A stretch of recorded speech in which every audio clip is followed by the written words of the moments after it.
Well, happy Thursday, friends and family of Bethel. It is good to be back with you. I have had an amazing couple of weeks.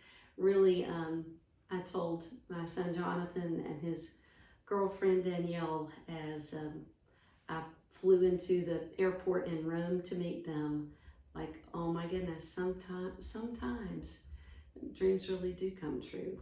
And it was a wonderful 2 weeks to be in a beautiful place with history and faith and delicious food and good company. But there's no place like home. And it's good to be back with you. I look forward to returning with all the renewal that a time away often brings. Certainly for me, and people have said, are you recovering? And what I find myself saying is, no, I have returned renewed in body, mind, and spirit. I am ready to go.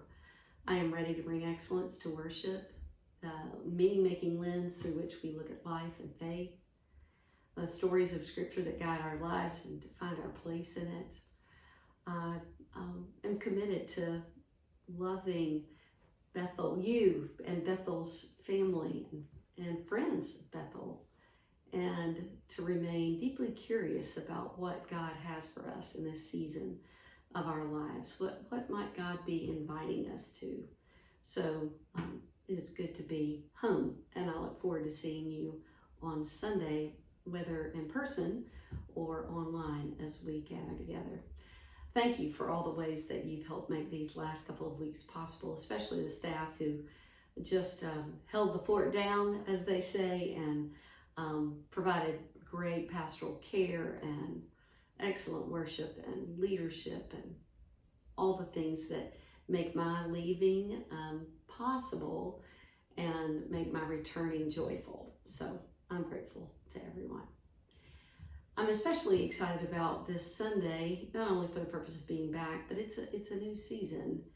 Fall has about it this invitation, this changing of the seasons, this crisp morning air, this sometimes the hint of burning leaves or a fire crackling in the fire pit, or just that sense of hearth and home.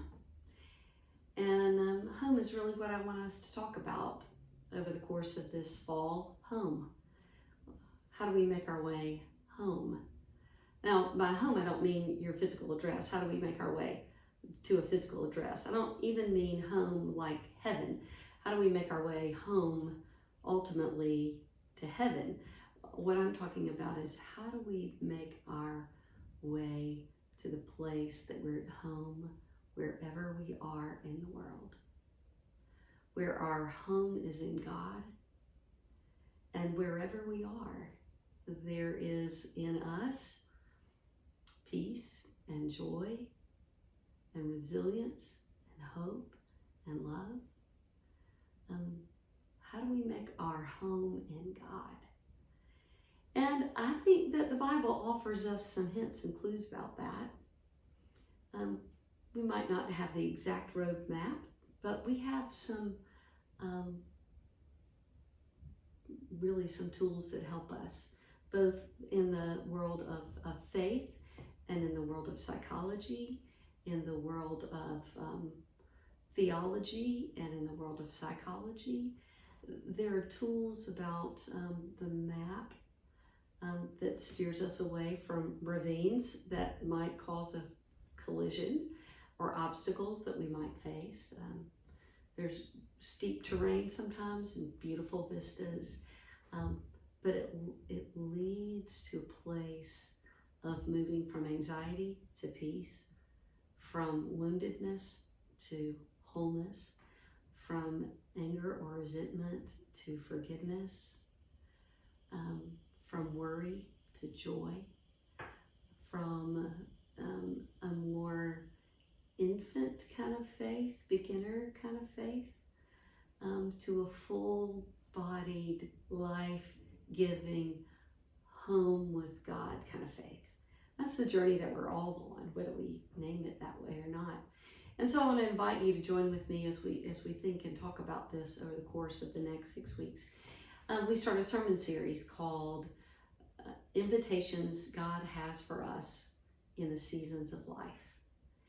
And this week we'll be talking about the start of the journey and Jesus' own invitation to come follow me, as he repeated over and over again. What is it like to start out on a journey? What is it like to grow and to move from anxiety to peace, woundedness to healing, anger and resentment to forgiveness and love? This is the journey of a lifetime, and perhaps it's my own place in life now. Perhaps it's my own wounds. Perhaps it's the terrain I've traveled, the losses I've known, the people who've allowed me, some of you, to travel alongside of you, to see beauty and to know pain, and from my vantage point to look back over my shoulder and see a path more clearly than I could maybe when I was in my 20s. There are clues here in faith, in the life of faith. And so I want to invite you to join with me as we take this journey together. God's invitations for us in the seasons of life. So hope to see you on Sunday at 9, 11:15, live stream, or in person here, or follow us later on YouTube and pick it up anytime during the week. But it's a journey that I hope we'll take together and find tools for the living of these days. See you soon.